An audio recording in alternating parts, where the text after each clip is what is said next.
জয় গুরু। Hello বন্ধুরা এবং আমার প্রিয় সমর্থকেরা, আজ 14ই সেপ্টেম্বর একটা খুবই গুরুত্বপূর্ণ দিন। আজকের দিনে শ্রী শ্রী ঠাকুর অনুকূলচন্দ্রের জন্ম হয়েছিল। আজকে শ্রী শ্রী ঠাকুর অনুকূলচন্দ্রের জন্মদিন উপলক্ষে আমরা শ্রী শ্রী ঠাকুর অনুকূলচন্দ্রের সৎসঙ্গ নিয়ে এই ব্লগটি তুলে ধরছি। আমাদের নিজেদেরই ফ্ল্যাটে হওয়া সৎসঙ্গ ধর্মীয় অনুষ্ঠানে আমরা সবাই যোগদান করেছি। আমার খুব প্রিয় দাদা এবং আমার খুব নিকটস্থ দাদা দেবনাথ মণ্ডলের উদ্যোগে এই সৎসঙ্গ অনুষ্ঠানটি আয়োজিত হয়েছিল। দেবনাথ বাবু তার ছেলের জন্মদিন উপলক্ষেই সৎসঙ্গ অনুষ্ঠানের আয়োজন করেন।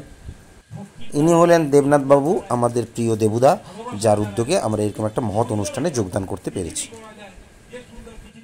সৎসঙ্গ সম্পর্কে আমার খুব একটা বেশি কিছু ধারণা নেই, তবে সৎসঙ্গ সম্পর্কে যেটুকু আমার হালকা ধারণা হয়েছে, যা এখানে এসে আমি উপলব্ধি করতে পেরেছি, তা আমি তোমাদের কাছে সেই অল্প ধারণাটুকু শেয়ার করছি। সৎসঙ্গ হলো একটি আন্তর্জাতিক হিন্দু সংগঠন। সৎসঙ্গ হচ্ছে শ্রী শ্রী ঠাকুর অনুকূলচন্দ্র কর্তৃক প্রবর্তিত একটি ধর্মীয় আন্দোলন।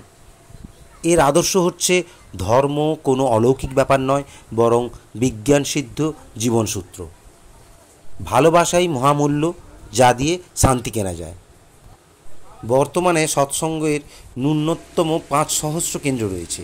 এগুলি সৎসঙ্গ বিহার, সৎসঙ্গ অধিবেশন কেন্দ্র, সৎসঙ্গ উপাসনা কেন্দ্র, সৎসঙ্গ মন্দির, ঠাকুরবাড়ি প্রভৃতি নামে বিভিন্ন স্থানে প্রতিষ্ঠিত। ভারত ছাড়াও বাংলাদেশ, নেপাল, বার্মা, মধ্যপ্রাচ্য, ইউরোপ, আফ্রিকা, আমেরিকাতেও ছড়িয়ে আছে এই কেন্দ্রগুলি। এক কথায় সৎসঙ্গ হল সতে সংযুক্তির সহিত তদ্গতি সম্পন্ন যারা, তাদের মিলনক্ষেত্র।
এই সৎসঙ্গ সংগঠনে এসে আমরা খুব সুন্দর সুন্দর ভজন শুনলাম, যা মনকে ছুঁয়ে দেয়।